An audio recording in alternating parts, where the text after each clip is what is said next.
بسم الله والصلاة والسلام على رسول الله اللهم صل على محمد وعلى آل محمد كما صليت على إبراهيم وعلى آل إبراهيم إنك حميد مجيد. On the first day, traveling into the blessed land of Shaam and the center, the place which has a very unique position in the history of Islam of the past and in the future, the city of Damascus, Dimishq, but the areas of Ghuta, which is very close to it. So a few things that occurred on the day which played through my mind. One was in the flight, the passenger sitting next to me, his name was Amr. Amr is returning to Damascus after 10 years. At the age of 18, he runs away. He goes to Germany. Few years ago when we visited Syria, I remember when I returned to South Africa, in certain lectures I mentioned this, that so many Western countries opened up their doors for the Syrians. And they had the hope that exactly as they had done after the world wars, where in South America and other countries they brought the Arabs at young ages, and they totally destroyed them.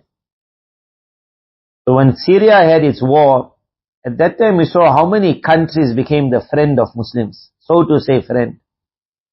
For Amr also it was, Germany's door was open. He said he had to go to Turkey, he would be a refugee. But the refugee, you can't get anything done.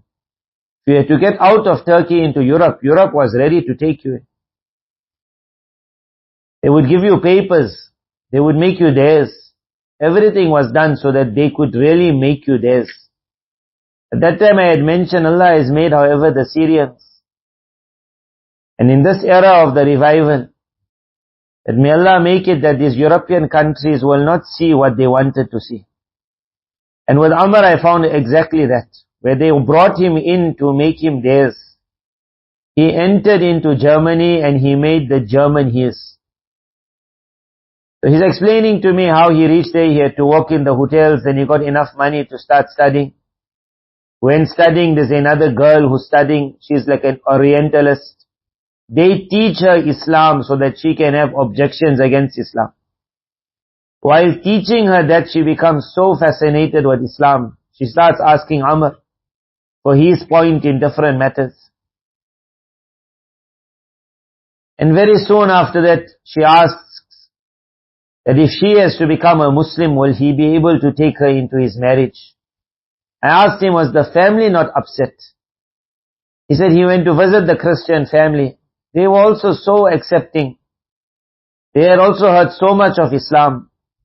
How amazing it is, that country that went out of their way to teach people against Islam.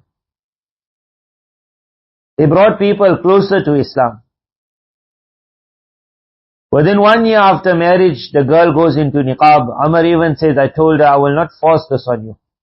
It will come from your heart. I asked how long it took her. He said 1 year.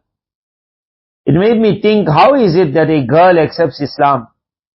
No pressure from the husband. She has never seen her in-laws. She never saw the land of Shaam. In a land like Germany with Christian parents. How is it that after 1 year, hijab entered her heart? And how is it that there are so many of ours? We grow up in Islam. And years will go, but niqab and hijab will never enter our hearts. This is what is mentioned in Quran. Allah guides who He wishes.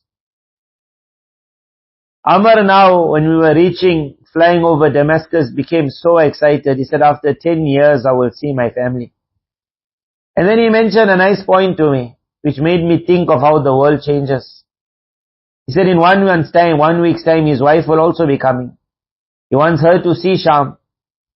He says his heart is now to leave Germany and to come back to Shaam. He said nothing like Shaam.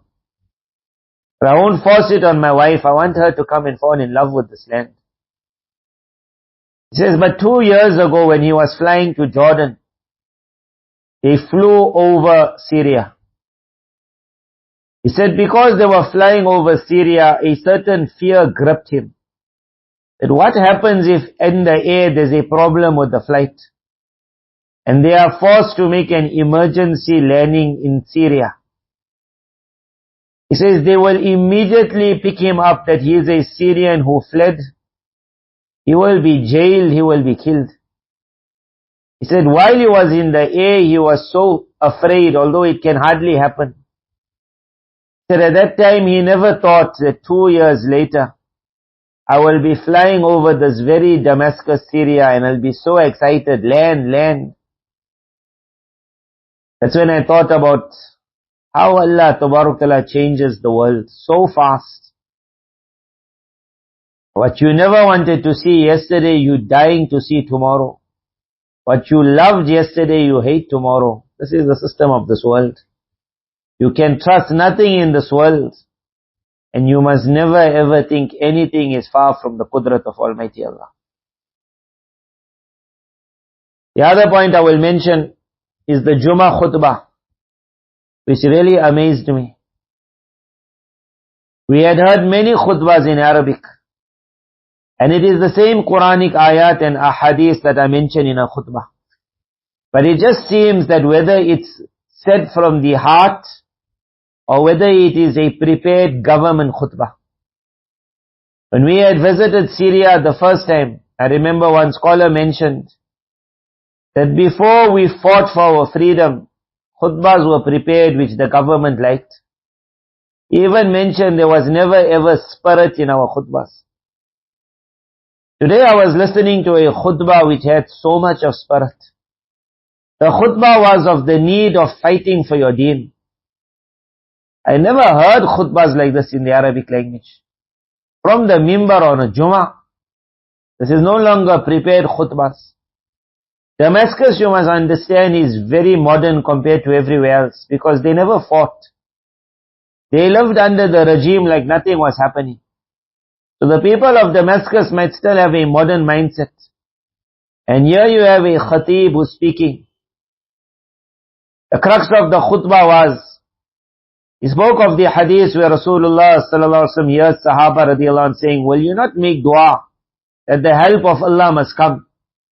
And Nabi sallallahu alaihi wasallam sits up and he says, you want things very hasty. And he says, people in the past, they sacrificed for this deen.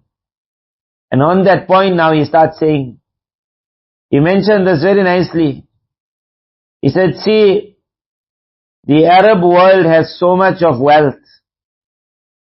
But with all their students, all their jamiat, all their universities, they are unable to create one saf that can stand up against evil. Not even one saf.